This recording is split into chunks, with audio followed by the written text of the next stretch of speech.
Hello, welcome to the Nature's Nexus podcast. Here, we're all about connecting anyone and everyone with our environment. We'll aim to do this through sharing knowledge and discussing various topics that show people how they can be better connected to nature and the world we live in. At the end of each episode, we'll also provide some actionable steps that anybody can take to help make our world a better place. I believe that the impact of everyday people can be profound if we all act and strive to leave the world in a better way than we found it, especially our environment. We'll try to keep things enlightening, informative, and educational. I'd love anyone and everyone to be able to listen and enjoy tuning in. I hope we can be the nexus between you and the beautiful world we live in and so rely on. This is Jessica York bringing you another episode of Nature's Nexus. Let's go. Hello, everybody. Welcome back to another episode of the Nature's Nexus podcast. Today, on this episode, I don't actually have a guest organized. Instead, I'm doing today's episode solo because I would love to talk about a topic that I think is a pretty cool way for people to get involved with, the environment or nature, or a really easy way to get connected. And that is just through volunteering, which I think, there's so many different ways that people can volunteer out there. And one way that I find, particularly exciting, or before I jump into that, I think I could even do a few episodes on this. I think there's so many different ways of volunteering we can talk about, whether it's close to home or abroad, something you do long term or short term. There's just so many different ways that you can get volunteered to get involved that could be environmental or conservation or nature related. And a lot of people do these and, they're a lot of fun, and it's a really great way to get involved and get connected and give back. And so the one I want to talk to you about today is volunteering abroad. So this is something that I had a massive interest in and had wanted to do for ages. And what I ended up doing was volunteering abroad in Africa.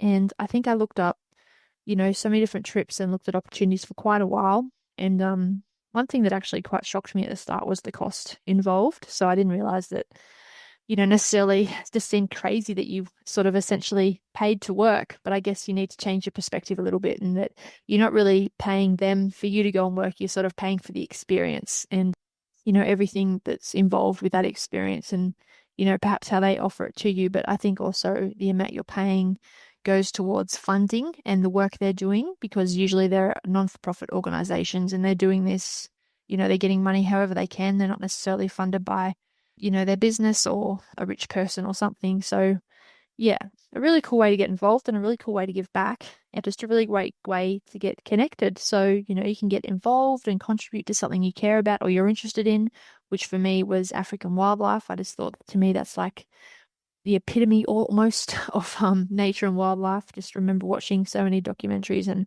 wanting to go to Africa so badly. And to me, it would just seem like the greatest thing ever and such an amazing experience to be able to go and do that. So I think a lot of research, it seemed like it was something that was good and it would suit me. So and it was a great way to give back. And there's so many different opportunities for volunteering, and I almost got distracted. I originally was looking at Africa, but to see all these other amazing opportunities as well, all over the world in different countries on different animal programs.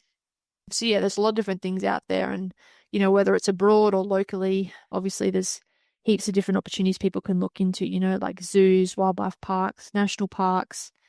They're all places that you can volunteer at, or that they might reach out and advertise volunteer positions, for citizens to help conduct volunteering there, whether it's long-term or short-term, or whether it could just be part of a citizen science project where they need you to help them conduct an annual survey, for a local bird population, or local community groups might have, tree planting days, or taking volunteers to certain events or surveys, doing work experience. There's so many different ways that even school and university students can get involved. You don't have to wait until you're independent and have to pay money. You can just do it through university or school. And there's just so many different avenues for volunteering that we can explore.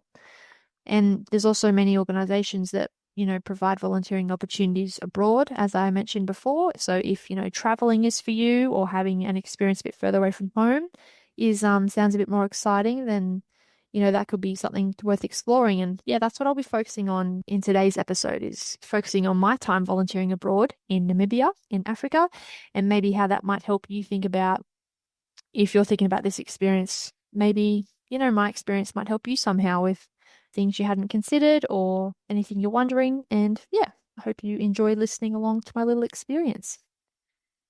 So it was back in February in 2020. It was actually right before the C word started, COVID.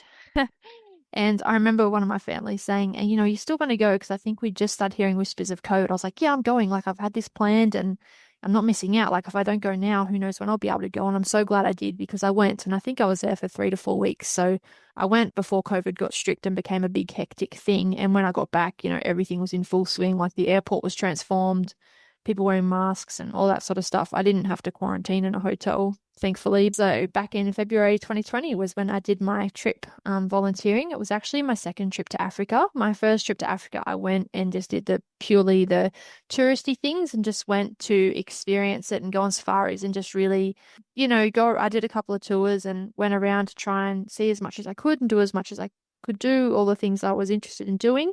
And I remember I had a bit of a toss up, like, do I go and just do the traveling thing or do I go and do my volunteering? And in the end, I decided I want to just travel and not volunteer because, yeah, that was just what I preferred to do at the time. But then, yeah, a couple of years later, I decided I really want to go back and I still really want to do the volunteering. So I went back and I spent 3 weeks in Namibia volunteering for a wildlife sanctuary called Nexus.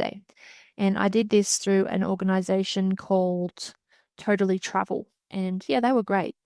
So I guess, what inspired me to even volunteer in Africa and go there is just my keen interest in wildlife and conservation, which I've had for a long time. I think the old cliche of watching David Attenborough's wildlife documentaries and just seeing all these amazing places and animals around the world just really, I loved it. I was really into it and it was a big interest and it was just, yeah, something I'd wanted to do for a while and loved the idea of going to Africa. And I also went because it was a bit of a career interest for me and I want to pursue the opportunity of what different wildlife careers might look like. So I was hoping it would give me a bit of perspective in that area as well with learning where to go career-wise for the next stage of my life. I think at this point I'd been out of university for a few years and I wasn't in a job that I was sure I wanted to stay in. So this was a good way for me to just, explore if leaving that job was going to be what I really wanted and go into the more wildlife side of things. Yeah, so obviously I had the interest. I knew I wanted to go. So how did I choose the wildlife sanctuary where I wanted to go? So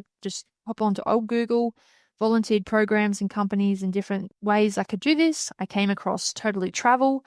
And I think, they had reviews. They had a lot of amazing trips. The trips they had looked like ones that I thought, they look good for me with the length and the activities and the cost. All those things resonated and seemed, I was happy with them. And then once I found out that, it looked like Nankuse was the one I wanted to go to, I actually dug a little deeper. And eventually, after doing a bit of research on Nankuse, I came across their Wild Jobs Namibia on YouTube, which was the name of their show. And I watched their little YouTube series with all the different episodes they posted about things that goes on at their sanctuary and things they do. And that helped me build some confidence and trust, with them. And that's where I wanted to go. And also my enthusiasm because, their YouTube show was really cool and seeing what they get up to.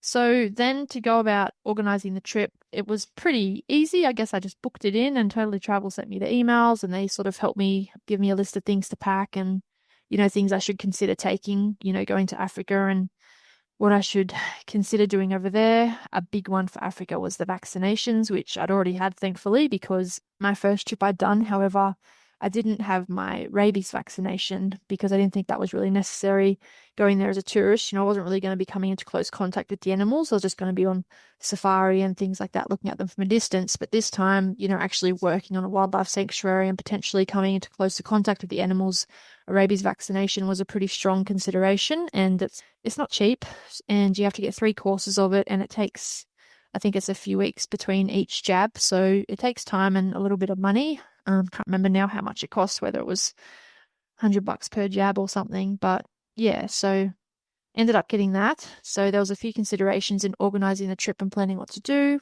Having to get a prescription for malaria tablets, take a malaria tablet every day that I'm there, which isn't a big deal, but these are just all things you need to think about and prepare before you go. It's not it's not a super easy country to just hop on a plane and go there. I mean, sure, maybe you could do that, but health-wise, probably not the wisest thing to do. So there was a little bit of organizing involved. So to give you a little bit of background, the mission of the people that I worked with at Nankuse, and so I'm just reading off their website here, which you can also look up and find at nankuse.com. And also I'm not This isn't sponsored or endorsed or anything. This is just me speaking from my experience. And obviously, I volunteer with Nexus, so they're who I know about, which is why I'm sharing you this information on them. And it's just some background information for some context on where I volunteered. So, yeah, just reading from the website, Nkuse's purpose is to help conserve the landscapes of Namibia, to protect the wildlife, and to improve the lives of the people they work with through sustainable, innovative commercial activities. Their vision is to be change makers for sustainable good in Africa. They inspire positive transformation and upliftment. They conserve and protect the environment. Transparent and inclusive approach ensure that innovative and responsible generations to come. And what they do as a Namibian wildlife sanctuary, and they're actually very involved and they do a lot of things. They have a range of projects from conserving Namibia's incredible wildlife and landscapes, a lot of humanitarian efforts as well.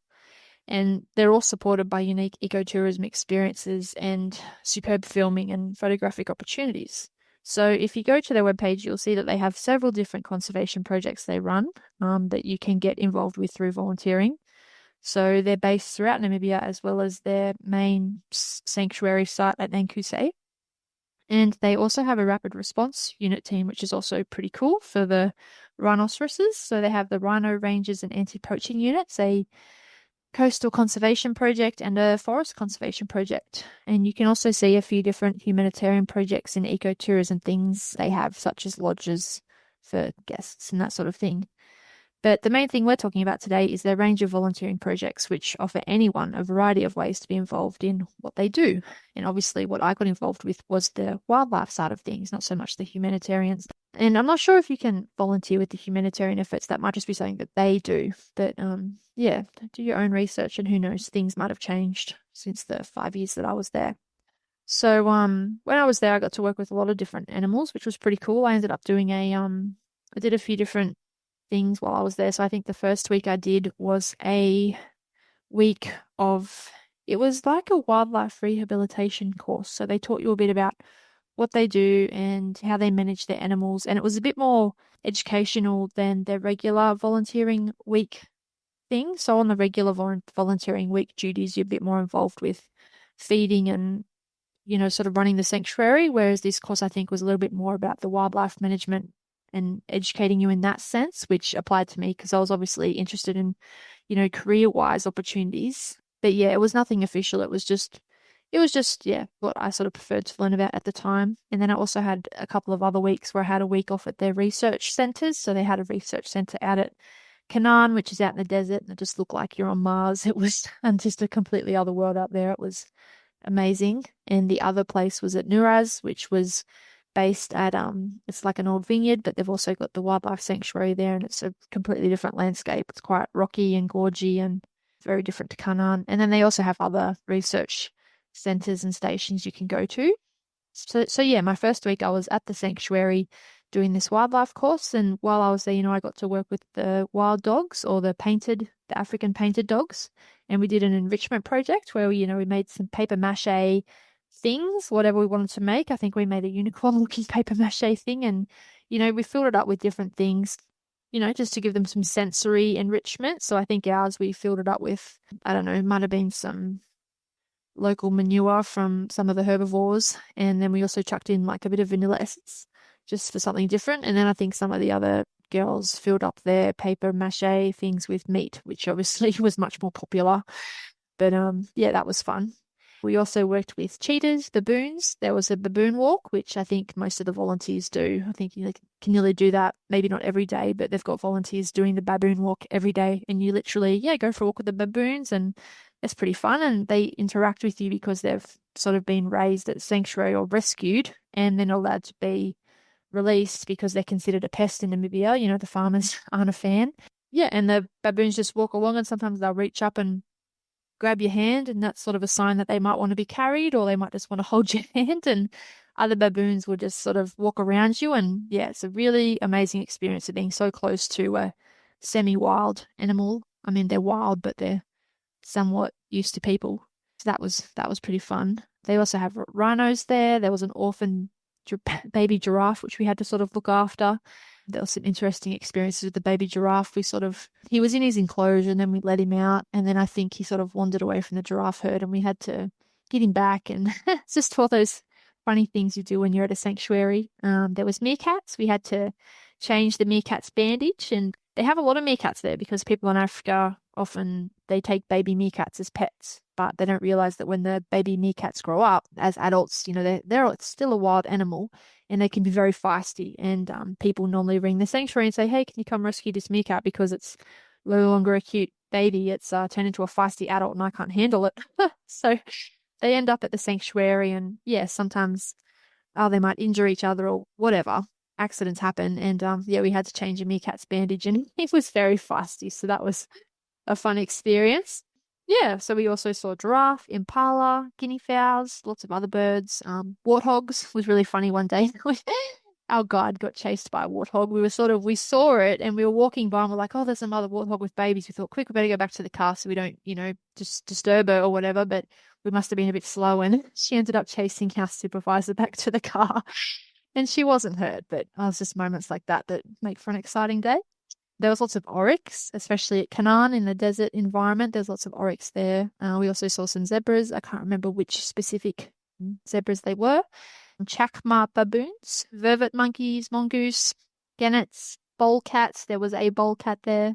Lions, which we don't really interact with much. They're just on the other side of the fence. And one day we sort of had to feed them. And it's a bit scary being that close to the lions through the fence. Like they're quite wild, but yeah, luckily you just trust that fence and trust the people at the sanctuary when they tell you to stand a certain distance from the fence.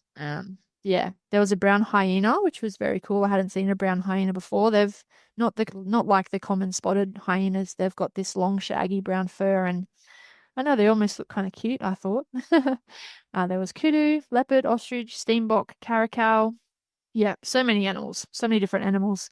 They also offered a excursion, a day trip, or it might have been a weekend trip actually to Etosha National Park, and that was pretty exciting going there at the time of year, February. All the springbok and wildebeest and zebras had their babies, so yeah, that was pretty amazing to see. So I guess, some of the daily tasks when we were there on that week, the first week I was there doing the volunteering with them. Oh, we just did lots of different stuff. I mean, ours was a bit different to the other volunteers because we were doing a slightly different program. But yeah, like we had the paper mache, we still got involved with feeding. We had lots of lessons. So we would sort of often sit out in the bush or sit in there, in one of the rooms and just learn a bit about the tasks and different operations involved with the sanctuary and how they might manage animals. We also had a really amazing day. A definite highlight was helping the vets move 2 rhinos. So on that day, we went out to the rhino, what's it called? The boma. And they had to move. There was an orphaned rhino who had come in. I think her mother might have died. I can't remember how, if she gotten sick. Anyways, they had this orphan rhino and she was finally at the point now where she was ready to be released out of the boma and onto the reserve with the adult rhinos. And they had her with a sort of a friend, like there was a bit of a nanny rhino there to help look after her who wasn't quite an adult, but she was older. And yeah, we had to release them for the day. So that was quite exciting. So that involved, helping the vets. So the vets had to tranquilize them and then just give them a bit of a health check and then, put them onto a couple of trucks and move them out into the reserve. And then, so we got to sort of help the vets. We didn't help them tranquilize them or anything, but we were sort of able to help watch. And then when they're doing the health checks, we helped a little bit and you sort of monitoring them very closely the whole way to make sure that they've got the right amount of medication and they're okay and they're still breathing and the heart rate's all okay, which it was. And we moved them to the reserve and they hop them off the truck and put them in a nice safe spot on the ground. And then they give them the drug that wakes them up. And we just watch them, off they go. And there's the rhino poaching units there to keep an eye on them for a little while. So they sort of trek through the bush and I think they spend nights out keeping an eye on them. So that's pretty amazing. So that was an amazing highlight that day. I will never forget being involved with that. That was an awesome experience. And I can't say that's one that you'll definitely get when you're there because we were doing this certain program and obviously it was one of those events where they just happened to have a rhino calf that had been rescued and raised and she was now ready to be released onto the sanctuary. So, the experiences that you get obviously depend on what's happening at the sanctuary at the time and what's been going on. But cool things like that were just such a surprise and a bonus. So that was a really memorable moment. A not so highlight memorable moment was one of our weeks at Nuraz, and the journey there, the things that you experience on trips overseas. Had to do, when they drove us to meet the people from Nuraz so that we could get our transfer from the Nankuse Sanctuary to Nuraz Sanctuary. And, it was a drive that should have taken from the meeting point. So I can't remember how far. I think the meeting point, we might have traveled 5 hours from the farm to get to the place where we're meeting the Nuraz team to take us. And from there, it should have taken us an hour and a half to get from there to Nuraz. But it started raining. So I think it had been the dry season up until now. And now the rains were coming, and it rained a lot. And there was a couple of river crossings on our way to Nuraz. So we got to the first river and it was up. And I think the team said that on their way in from Nuraz to pick us up, and drop off the other volunteers, the river had been coming up, but they got across and they hoped it wouldn't come up anymore. But anyways, by this time we got back to it and this river was up very high. And I think we waited half an hour to cross it, which isn't too bad. And then, we made our way across and it was quite deep, but we got across it safely and it wasn't running too fast. It was just high. Anyways, and then we got to the second river, and at this river we waited for 2 hours, and our guide had a movie download on his phone, so we all just sat on the back of the truck and the back of those, the African vehicles where they've just got all the seats on the train. You sit on there, and we sat there, and then we waited the 2 hours to watch the movie. But after the 2 hours, the river still hadn't gone down. We'd marked where the water was at when we got there, and it hadn't budged. So it hadn't come up, but it hadn't gone down. Things were getting late, so we couldn't go that way, so we had to go around the long way. So the trip that should have taken us an hour and a half ended up taking us 9 hours. So it was just a massive day. It was such a long day. I don't think we got there till midnight, and we were meant to have homemade pizzas when we got there, so we still had to make pizzas and have dinner, which was really yummy, but it was just it was a massive day, and it was a fun experience. But I was definitely ready for bed. So you can expect things like that to happen in Africa. And the roads are something else, I think we've got it very, very good in Australia or maybe in other countries that have great roads. But when you go to Africa, you're driving a bit slower because there's just endless potholes and the cars just rattle. But yes, they're not that bad everywhere, but they were like that both times I went there. So yeah. There was other experiences, things you're there, like there was a lion they had named Kilimanjaro, and he roared us to sleep every night. We'd be laying in our beds at Nankuse and you'd hear this lion roaring, and in Africa you freak out a little bit because you think, oh my God, there's a lion roaring. He mustn't be far away, but the lion roar can travel kilometers. It travels a long distance. The sound must carry just such a long way. So you hear him roaring, but you know that he's not close, so it's okay. And you're obviously safe in your volunteer camp. Yeah, all those little experiences that you don't get at home. Yeah, so there was a few perks there, and the baboon walks. And there was one night, me and my bunkmate Carmen, she was the other volunteer I was sharing my cabin with, and we were woken up one night. We could hear footsteps outside the cabin, and I got really scared. I don't know why. I guess because you're sort of like, you're in the camp, but you're also in the bush, and you just think you're in like this canvas tent. I mean, it's raised up like a little building, but still it's like canvas. And you just think, gosh, there's not much between us and outside. And we got, I don't know, we just got scared and ended up, we were holding hands and we're sitting on the bed and we were scared like we're in Africa, like, oh my God, are we going to get eaten or what's going to happen? But then we heard a snort, it's just characteristic of some sort of herbivore. And, I looked outside and it was just the horses and the donkeys walking around. So we're sitting there shaking on the beds, being all scared that we're going to get eaten or something's going to happen, just being dramatic. Our imagination's getting carried away, and it was just the horses and the donkeys wandering around. So, but I don't know. I've had these other experiences. It was like on my first trip to Africa, and we were camping in our tents, and you're sleeping in your tent, and there's only that layer of the tent between you and the outside world.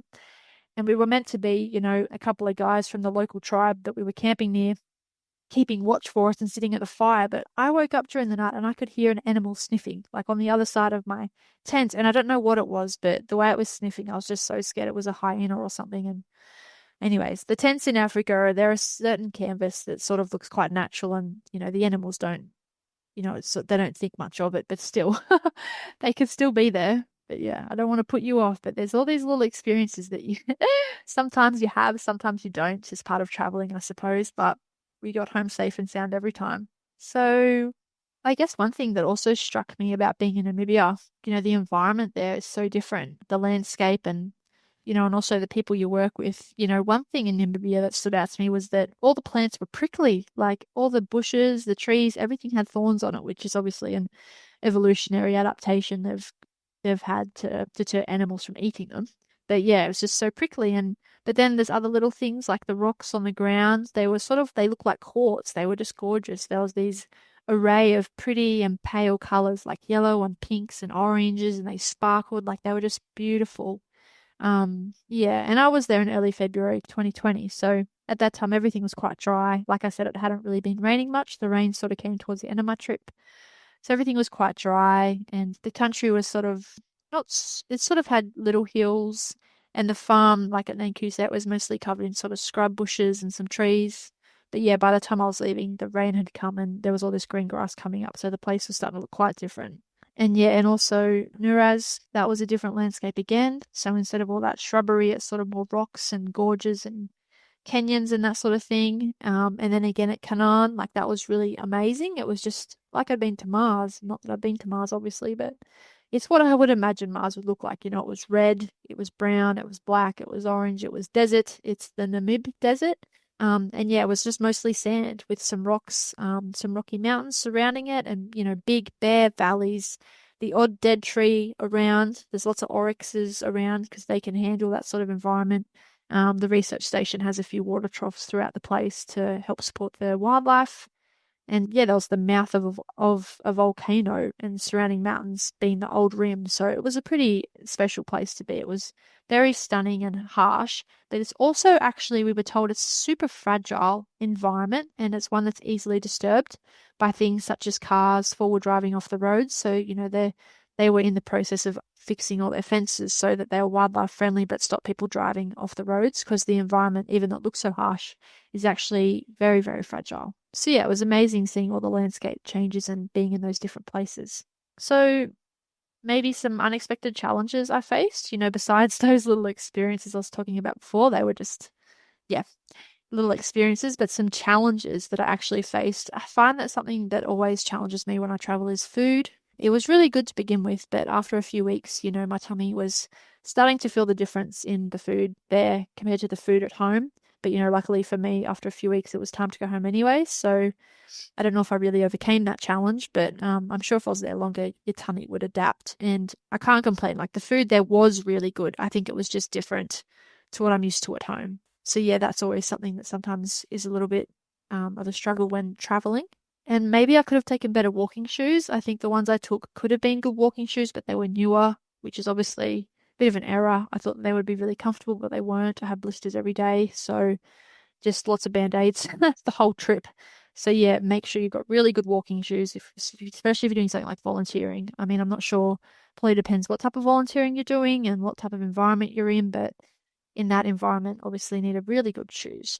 And I don't think this was really a challenge, but this was something that's definitely different that I don't experience at home, which was an outdoor shower. It was heated, but it was outdoors. So our little cabins that we stayed in is like a tent raised off the ground, and they've got a little sort of deck out the back, which obviously has a tall fence people can't see, and the bathroom's outside. So yeah, the toilet and the shower were they were out in the open to say, like there was no roof. You had the walls, but no roof. But I actually loved this. I thought it was just so magical and it was just weird. Like, I mean, it was a heated shower, which was nice, but so you're outside, but that was a really awesome experience. And I've seen that both times on my trips to Africa with the showers being outside. So, and I guess if it rains, I mean, you're getting wet anyways because you're in the shower. Yeah, that was a really interesting experience that I actually quite enjoyed. Although the real challenge was sometimes the water ran out. So being Africa, I'm not sure where the camp got their water from, if they had to pump it up from ground or truck it in. I don't know. But being dry season, being a bit of a drought, sometimes the showers ran out of water, or maybe just simply the demand from all the volunteers. So, wet wipes become your best friend, and you need the wet wipes on the days the shower doesn't work, which can be challenging because you've had all day out doing jobs and then not to have a shower isn't great. But yes, take wet wipes and you'll be fine. So yeah, I guess, one of the big reasons I did this trip was to for the wildlife conservation experience and insights. And I think I learned a lot about, the current wildlife conservation efforts in Africa, and that is that they're ongoing, they're always ongoing. And the money from the volunteers, so if you've ever looked it up, and as I mentioned before, it can be a bit expensive having to pay to do these volunteer programs. But, the tourism and the volunteers, it helps pay for the conservation efforts. But then at the same time, all these tourists and volunteers traveling to Africa, it also impacts the environment. So, yeah, it's a bit of a debate. I think some people think that tourism is bad for Africa because it does have a big impact on the environment. But on the other hand, it also brings in money which can help support conservation. So it's a bit of an interesting topic that I'm not going to really delve into, but it's something to consider and perhaps look into if that interests you. But yeah, the conservation in Africa is really quite needed because of how people impact animals. For instance, like I mentioned before, there's so many adult meerkats who were rescued and rehomed at the sanctuary because people would get it, the cute baby meerkat and forget that it's a wild animal. And once it grows up, it's not so cute anymore and it's quite feisty with sharp teeth and it's not a suitable pet. And that's where a place like a sanctuary comes in handy because what do you do with this animal that's it's been raised and it might not be able to adapt so well to living in the wild now and it's lost its meerkat family. So that's where the sanctuary comes in and that's where the conservation efforts come in and need to help. There's also a lot of cheaters and farmers conflict in Namibia. I think they used to get, 60 calls a day or 60 calls a week or some crazy amount of calls from farmers about cheaters, because the drought increases the conflict and, if the cheaters are having an impact on the farmers' livestock. But I think as the drought worsens, this increases the conflict more and farmers lose their patience. And instead of calling the sanctuary, I think they just start taking matters into their own hands. And the sanctuary said they're receiving less and less calls. And they don't think it's because, the cheaters are disappearing. They think it's because the farmers are just dealing with it differently because drought's such a big factor for them. So yeah, conservation, that's also where they come in. So coming in to deal with these farmer and wildlife conflict situations. So the conservation is quite important there. And baboons are another one that, they really annoy farmers and stealing farmers' crops or resources. So they're another one that cause a lot of conflict. So it's usually sounds like a bit of the conservation they're involved with is really between the people and wildlife conflicts. And, the sanctuary needs to come in to help deal with that. And then I guess the research stations, they also help contribute to protecting ecosystems. So they also, they do rescue and rehabilitation, but they also help rehabilitate the land and the infrastructure, such as the fences that I mentioned before, to look after wildlife. So getting rid of like the farming fences and putting in more wildlife friendly fences so the wildlife can still pass through the fence. And normally the way they did that was braid a few pieces of wire together to make one big thick strand. So it's quite visible, but it's just one strand. So it might keep a car out, but it won't stop the wildlife walking under it and being able to go through the areas more freely. And also putting out water troughs to help support the wildlife in these dry landscapes. And it was also really interesting while I was there learning about the research conducted by the researchers at research stations. So, for example, Carl was doing a lot of interesting research on hyenas at Canaan and providing knowledge on the importance of hyenas in ecosystems and helping with the human conflict. So his research was showing an important role that hyenas play, especially in disease control. Through hunting sick or weakened animals, they prevent the spread of disease because they have such a high resistance to many zoonotic diseases such as rabies, which aids in their disease prevention abilities. So they might see an affected animal which is obviously dying and on its way out, and it's not very nice, but because the hyenas eat them, it helps stop that spread of disease. So something that's not so nice, but it's actually doing a lot of good to the environment and the other animals and people in that space. So yeah, it's pretty amazing learning about that ability. I wasn't aware of that. And it was also interesting learning about the impact of, what media and marketing can have. I mean, for example, the movie, the Lion King movie, which I'm sure many of us love. I love it. It paints the hyenas as the bad guy. But then I don't know if they realize the effect this then has on people who, might be a bit ignorant about hyenas.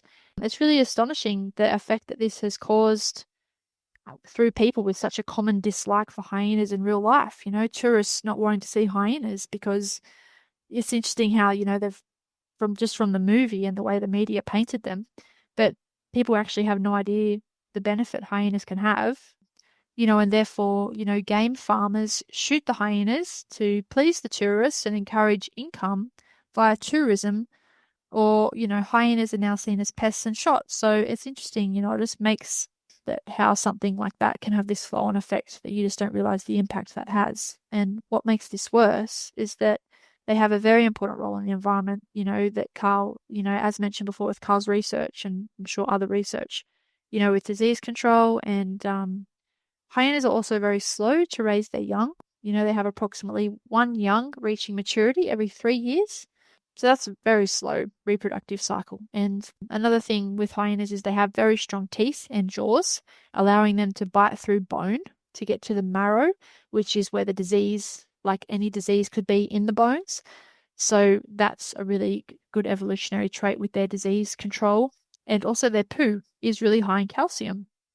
So obviously that fertilizes the soil and helps the vegetation grow, and the antelope and other species eat directly to obtain the calcium. So just like Mufasa says in The Lion King, the great circle of life. So the hyenas, it was really interesting learning about this research Carl's doing at the research station.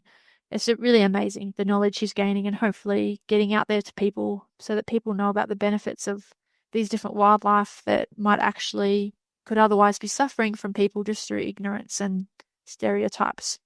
And, some other research we also learned about while we were there was another lady, Georgie, doing her research at Canaan on jackals and caracals, which are somewhat considered pests, but are also important medium carnivores in the food chain. And once again, they have their place in the ecosystem. So, yeah, it's really interesting learning all this stuff and seeing what you pick up when you're out volunteering. So while we're at Canaan, we did a bit of work creating the wildlife fences to stop the drivers coming off the roads onto the landscape. They also had, we put out a lot of cameras to monitor the wildlife in the area and see what was coming through. They also had some cheetahs there that we had to help feed. They had an orphaned oryx, which they were bottle feeding, and we couldn't really handle it or touch it too much, because the biggest thing about these sanctuaries and rehabilitation is their ultimate goal is to get that animal back out into the wild, right? So you need to raise that animal with, as little human contact as possible. You just need to do what you need to do to help that animal survive and grow up and be healthy so that you can then release it back. But I guess that's where the sanctuary also comes into place, that if for some reason that animal can't be released back, such as, a baboon or a meerkat that's considered a pest or has been a pet, various reasons, then that's where the sanctuary also comes in, and they provide the animal the best life they can through their wildlife reserves and the volunteers that help look after them there. So there's a whole range of activities that you can get involved with and learn about, which is really interesting. Even if you're not somebody who is interested in conservation long term, it could just be an interest and something you want to learn about at the time. It's a pretty cool experience. But yeah, if you want to see anything more about what they do, you can look up their website and look up everything they do with the conservation and also their humanitarian efforts.